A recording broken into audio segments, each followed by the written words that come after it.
Hi guys, this is Bob Burke, and I'm making this video to talk about the newly released DJI Phantom 3 SE. As I'm shooting this in mid-August 2017, the Phantom 3 SE has only been available in the United States since about the 1st of August. It's that new. When I did my research, I found that it had been available in other parts of the world this spring, but it literally just started appearing in the United States. It's so new it's not available anywhere but on DJI's website, which is where I got it. And I want to talk a little bit about my choice of why I chose that drone over other ones. And so this video isn't for, the pro. It's not for somebody who's necessarily looking to find out what an SC is versus other drones, because I won't be able to tell you the difference between this and other Phantoms or anything in anybody's line. This is literally the second drone I've ever owned. And so I wanted to give you a little background on why I'm buying this drone, why I chose this drone. Then we're going to go into some details about, I've got a quick 30-second unboxing of it, and then my initial impressions of flying this thing. So to give you a little background on why I'm even approaching this, I have been in IT for 20 years.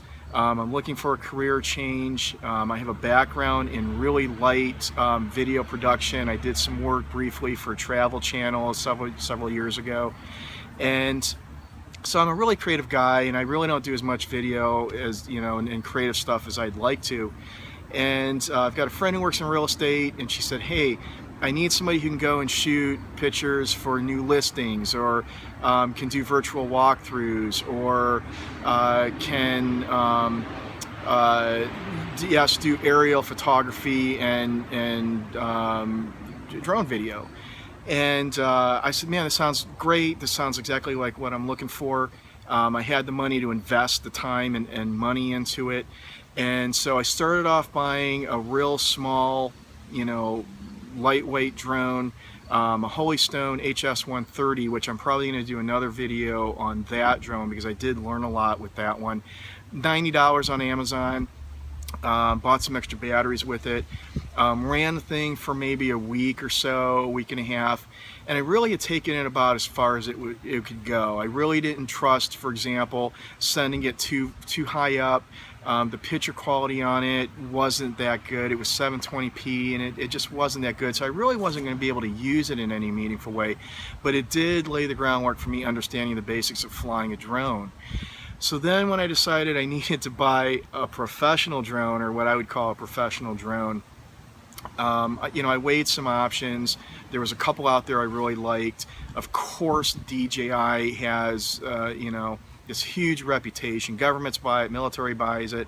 It's used in a lot of businesses. It's used commercially. It's really the 800-pound gorilla of drones, and typically it's for good reason. Everybody says it really is that good.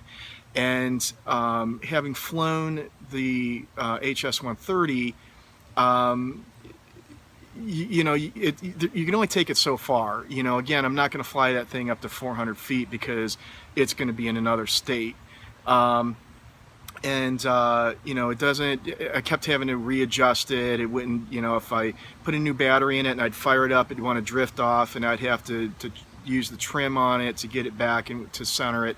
And it was just a lot of work. And I knew I was going to need something that had impeccable video and still quality to it. And, the Phantoms are known for that. And so it was between a couple brands, but what really kind of started swaying me was that DJI has a refurb Phantom standard for $400. And this is a drone technology that would, a year and a half ago, it would have cost you $1,000. And it's, as a refurb, it's $400. How can you beat that? So I said, that's it. That's the one I'm going to get, is a Phantom 3 standard refurb. And then I saw that they had a Phantom 3 4K refurb for about $480. And then I'm like, well, not everybody can use 4K right now, but if you're going to invest this kind of money in it, you can at least advertise, hey, we shoot 4K video. and it'll future-proof anything that I do shoot. So then, and it's only 80 bucks more. So I'm like, well, okay, I'm going to go and spend 80 bucks and I'm going to do this. Well, literally as I was about to pull the trigger on getting this drone, I saw this SE. And I'm not familiar with drones. I'm not familiar with how things work. I'm not familiar with I mean, I knew DJI and I knew the Phantom line, but I certainly wasn't up on new versions of it that's coming out or anything like that. So I saw this SE, I looked at what it was all about, 4K video, the under the drone stabilization that it has, visual stabilization, and it really sounded like it was the best, Phantom 3, using everything they've learned about a Phantom 3, and this was going to be the best one that they had made. It doesn't have maybe some of the light bridge, which gives you the distance, especially with video distance and things like that, but it was basically the best bang for the buck you could get in a Phantom 3 at a really good price, $600. And so I said, I think that's it. I think that's the one that I should get. And then at the last second, as I was looking at, well, what is a Phantom 3 Advanced, what's a Phantom 3 Pro, and I looked at that Pro, I said, man, that would be really nice to get. And they've got refurbs for $799, or $699 rather, so 700 bucks. So now it becomes like this, cash creep. I was going to start at 400 bucks, then I was going to spend 480, then I'm going to spend 600, well, now I'm going to spend 700. And I didn't want to cheap out over $100 since I'm going to use this thing for a business. What kind of swayed me was there was no way I was going to buy a drone and not get like an extended warranty for it or the DJI Care. There's just too much at stake. It's too much money. The drone insurance it's a no-brainer really, because you're protecting a $600, $700, $800 plus asset for a couple $100 maybe. So it really was like a no-brainer. I have to have this on here. What it basically came down to was, with the SE, I could get DJI's their Care Refresh, which is $59, and you get 2 replacements in a year. And there is a deductible with that, $70 and then $80 for the second one. But your entry into that is 60 bucks. With the Pro refurb, it was going to cost almost $200 for the full DJI Care. They didn't offer refresh with that. So it became, it's not, the Pro is not just $100 more, it's now $300 more. And I'm on a tight budget. So I felt like I'm not cheaping out with an SE by any means. That's a $600 drone. And I was able to apply a DJI Care refresh to it for 59 bucks. And I get the drone fully replaced twice in a year. How can you beat that? So that was kind of the end of it. That was, I'm trying to explain to you what my reasoning was, why I think the SE was a really good deal. That's not to say if you couldn't get a Pro really cheap, and you could apply a Care to it, or if you're willing to buy a Pro and you're not going to put a Care on it, that might not be the way to go. But I really feel like the SE is the best bang for the buck. You probably can't go wrong with that, especially if you can add the DJI Care for $59. So that's my background. I know I'm going on and on and on. I can see this is like 9 minutes long, but I really, for those out there that are struggling about which one to get, especially since the SE is so new, I wanted to explain to you why I bought that. Now I have another piece of advice for you, at least the way things are right now. As I'm shooting this, again, this is mid-August 2017. The SE has only been out for a couple weeks in the States. And so the only place I could get it was on DJI's website. It's not available anywhere else that I could find. It's not on Amazon, it's not at Best Buy, it's nowhere that I could find. And so I went to order it on DJI's website. And I ordered some extra props for it, and I ordered prop guards, and I ordered the DJI Care refresh with that. So I ordered all that. The total was a little less than $700. Free shipping, no sales tax. Great. So this is a Saturday morning. I go to order this thing using a bank debit card, and the card's declined. Okay, so I check everything, run it again, it gets declined again. So now I go and grab another credit card that I've got and go to buy this, and same thing, it gets declined again. So I see that they take PayPal, and I've got a PayPal account, so I go and I try to pay through PayPal. Again, it's declined. So I call my credit card company, and I'm like, because I have an app for it, I went into the app, it says your account is locked. So I'm like, well, obviously this has something to do with this purchase. So I call the credit card companies. They say, oh yeah, we locked your account for suspicious activity because this is being authenticated or approved through Hong Kong. DJI is not using an American or US based credit card processor. It's going through Hong Kong. And so everybody looked at that. They're like, oh, you're buying a $600 drone, $700 package, and it's routing through Hong Kong. Well, that's fraud right there. And I'm glad, I'm real happy that every single institution caught that and stopped it. But basically what I did was, while I was on the phone with the representative, I went back into the website, she unlocked my account, I placed my order, and it went through fine.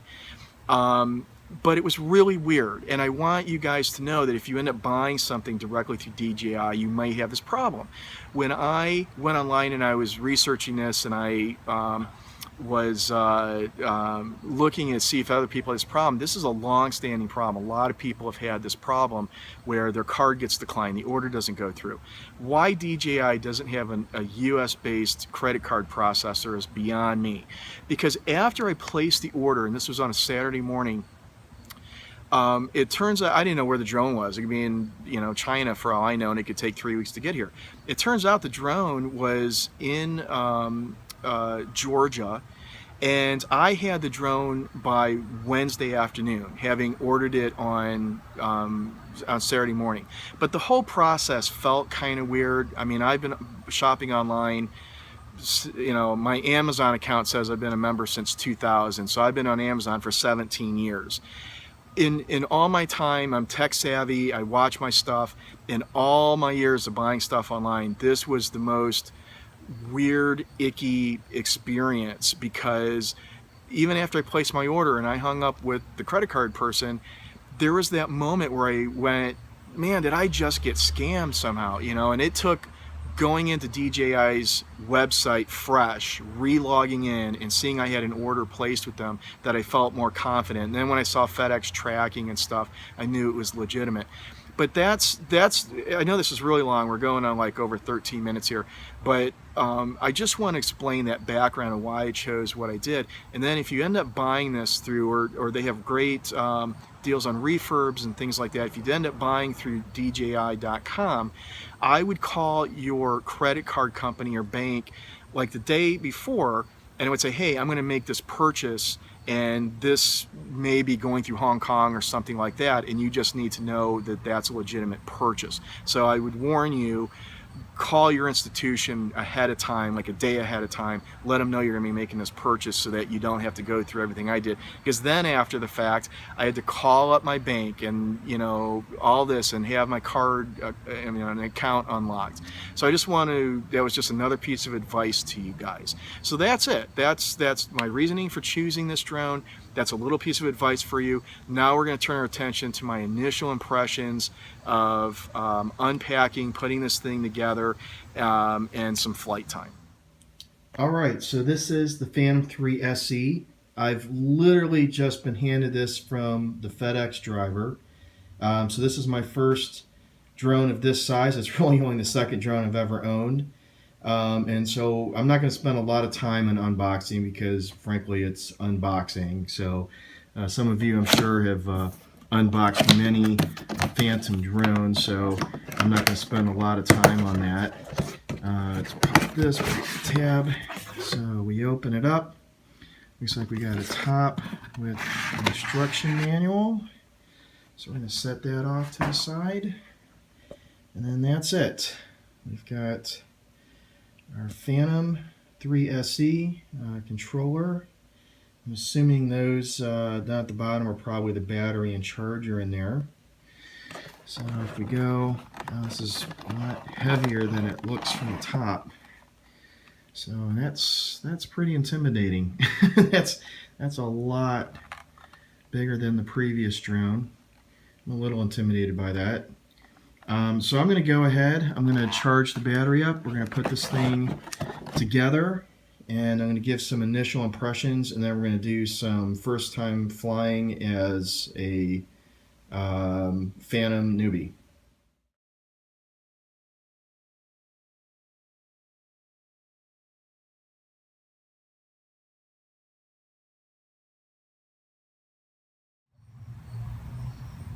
Hey guys, this is it. This is the Phantom 3 SE. That iconic body style, that iconic look. You've probably seen this a million times, even if you don't own the drone. And so it's pretty much just like every other Phantom 3 or Phantom that you've ever seen. As it comes out of the box, which you've seen in the unboxing, from the top it doesn't look too bad, but then you pull it out and this is the money shot right there. That's, you got everything below the drone. And I kind of jokingly say, this isn't a drone that has a camera with it. This is a flying camera, and that's how you need to look at this thing. It really is. This is why people buy this, is for that camera. And just to touch on a couple things really quick, the props are color coded. They go on a certain way. They basically just you kind of spin them on with your finger. And what I found was, if they didn't want to spin easily on there, the threading probably isn't right. So you want to back it off and then like spin it again by finger. Also, the motors want to turn as you're trying to put the propeller on. So you may need to hold the motor when you're spinning it on, but make sure you don't cross thread the props when you go to spin those on. And then you're also going to see I've got these prop guards on there. Those were $20. I bought them at the same time I was ordering the drone through DJI, and I think they're going to be fine. I think I'm going to feel better about it being a beginner. And I already have a real estate listing that it's a 2-story living room with this great fireplace, and so I'm gonna shoot inside, a shot from up above and kind of pan down, and so I'm gonna feel better having prop guards on there. The problem with DJIs is that they're semi-permanent. You basically take the first 2 screws out of where the motor is, and then you put this guard in, and they come with extra long screws, and that's fine, but I looked around and I cannot find a case that will accept the drone with the prop guards on. So you're not going to be able to put this in a case. It's really simple to take them off. To take them off and put the original screws in is probably less than 5 minutes. It's just a hassle. So, this is one of those things where I'll probably do it, for the time being while I'm learning this, and I'll definitely do it if I do any interior shots, or I'm going to be like in close quarters outside where maybe I'm a little concerned about it. But there are ones on the market that are quick release. They basically have something that that attaches here, and then the guards clip onto that. And I would say, if you feel that you're going to be taking your guards on and off a lot, I would skip DJI's ones, and I would look at good ones that clip on and off, because it's going to be a pain to do this. Or maybe you want to, have guards on there all the time when you're flying, but you also want to be able to put it in a conventional bag. You're going to want ones that clip on and off. My other piece of advice has to do with the camera. When the camera ships, when the drone ships, it has this gimbal lock, and I tell you what, I could not get this thing off to save my life. It really wedges itself in there. Now maybe putting it on, taking it off, eventually it'll kind of loosen up a little bit, but this thing was impossible to get off. And my advice is you do not want to have the drone on with this gimbal guard, because when you turn the drone on, and I'll show you later on in the video, it turns around, it does all this stuff and calibrates and does all this stuff, and it can't do that with this on there, and so it really didn't like that. And it's also delicate when you don't have the drone powered on. This just kind of flops around really loose, but once it's powered on, it really is silky smooth movement in there from the drone. So you really want to make sure this is off with the power off. Because with the power on, this thing is kind of like it's locked, like it's up here, it's ready to go, and you can't pull this off easily. So definitely make sure the drone's off, take this off. The other piece of advice is it does come with a camera cover. This sucker is really hard to get off, and that's good. I mean, that's probably good, but it's really hard to get off. You do not want to have the drone powered on and try to get this lens cap off. If you're transporting it and you want to put this on, or at the very least you want to put this on, that's fine. Just make sure you take this stuff off with the drone powered off, because it is a bear to try to get this off with the drone on, and I'm afraid you'd break something. The other thing too was I thought this drone was going to come with at least a 16 gig memory card in here, and it doesn't. There wasn't a memory card in here, and so I had purchased, I hadn't even used it yet, I hadn't even taken it out of the packaging yet. I had a really good, fast, in this case a Samsung 64 gig Evo memory card that I bought because it was really, really fast. And so it doesn't come with the memory card. This is the memory slot on top of the camera. You'll want to get one and put it in there so you can, obviously you can shoot your video, capture your video, and whatnot. Now for comparison, this is the first drone that I've only had for like 3 weeks. This is a Holystone HS-130, and I really like it. I think it was a great first drone. It was about $90 on Amazon. I ended up buying an extra pack that had a charger and 4 batteries with it. So my total cost was about $110, $115 for it.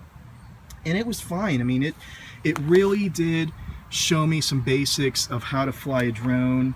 But I did, and I really never flew this thing more than about eye level, because I was afraid, I got 5, 6, 7, 8 minutes of fly time out of each battery charge. So it worked great when the battery was brand new, and then over those minutes the quality declined. So I was always nervous about flying this thing too high. I thought it would, maybe have a fly off or get caught by the wind. And sure enough, this did get caught by the wind. I literally was just flying this straight up and down, straight up and down, and I flew it up about 2 stories high, and a little gust of wind caught it, and it got caught in the tree 2 stories up. And it was up there for a week, and we had a downpour, and eventually it came down on its own, and it's fully functional, except I've got a bad motor which I'm going to be replacing. But the reason I'm showing you this is what I used as my first learning experience, and it really did help, and it really did translate into using the Phantom. But this is the comparison in size. Like, I would say that the Phantom is about 1/3 bigger. I would say the controller is about 1/3 bigger. This is the camera that comes with the Holystone, and we can see the comparison there of, the camera itself is probably relatively the same size, but then you add that gimbal and everything in there, and it's night and day. It's night and day between the two. This guy right here is intimidating when you take it out of the package and you set it on the ground and you're going to fly it the first time. But the next step in this is I'm going to show you a flight and show you not to be afraid of this thing. Hey guys, real quick, I wanted to touch base on the controller, because I'm sure there's going to be at least a couple questions about this controller versus other Phantom controllers. I can't really speak to what other controllers are. I did do some research online, And this one seems to be a hybrid controller. I don't really see that this is used in this configuration with other Phantoms. So it looks like it might be something that's unique to the SE. It's got some heft to it. It's got a internal rechargeable battery. You use a micro USB connector there to charge it, and it's pretty minimalist. It's got an on-off button. It's got your throttles, a couple switches up top, your antenna. This is what controls the camera going up and down.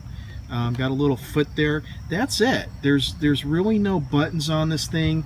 I think they're expecting that you're going to use the app for it. The closest I could find to a controller that was like this was the Pro and Advanced, and they've got some more buttons on that one, and they've got a space for this. This is the mobile holder. But it looks like maybe they didn't come with this. I'm not quite sure about that, but this looked like it was a $30 extra on those remotes. And this one came like this. This was all how it came, pre-assembled. And it's actually pretty cool. Like I said, it's got some heft to it. But the holder is really cool. You basically just press this button right here, and as you can see, it just extends out for you. And this thing is very generous in how much space that you get with that. You could easily put just about any size mobile phone in there, vertically, up and down, as well as horizontally. It's absolutely huge. The device that I'm using in here is an iPad Mini 4, and if I sit that in there, you can see, I mean, you've got easily in excess of an inch in there.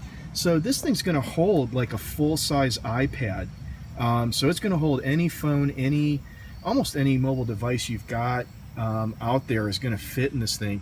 And then, to kind of close the jaws up, you kind of just press in there. You can hear how it's latching on, and then you adjust this, the way that you want to, and it holds. It's been holding it in there really well. It's really sturdy. Even with this iPad in there. It's been really easy to hold this thing and control the drone with it. So, I would just throwing it out. This is equivalent. It looks like size-wise, it's equivalent to a Phantom Advanced or Pro with the holder on it. So you may want that kind of information when you look for a case for this or something like that. So I just thought I'd pass that along. Hey guys, as promised, I have out and about. We've got the drone ready to go. There's a lot of videos out there that explain how to fly these things, what the controls look like, all that. I'm not going to get into that. That's all I'm going to tell you is that, yes, I was intimidated by this thing too. I've only flown drones for like 2 or 3 weeks, and I was flying with a small one. So having this big, expensive drone was intimidating.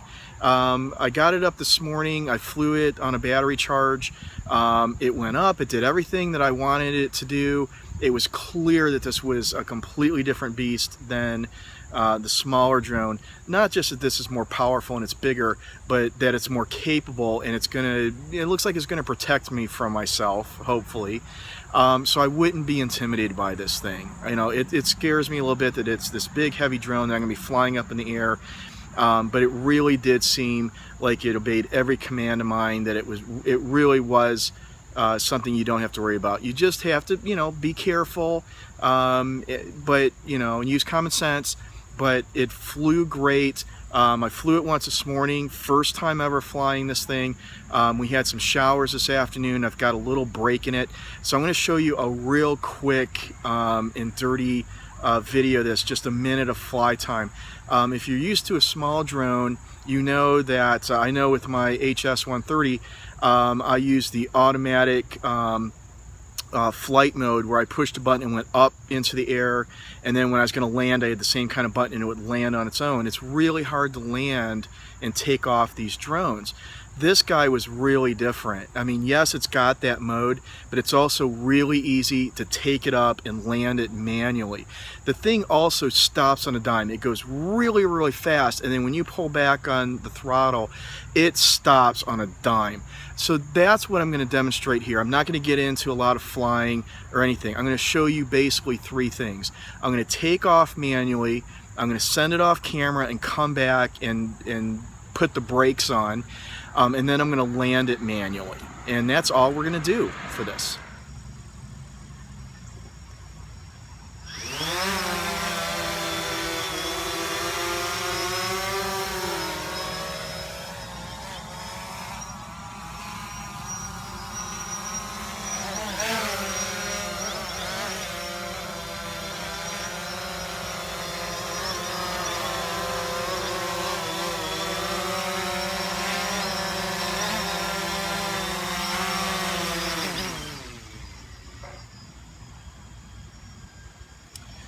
And there you have it. It's that quick, and that was all manual too.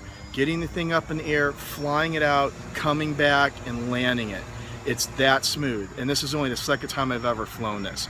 Hope you enjoyed the video. Thank you.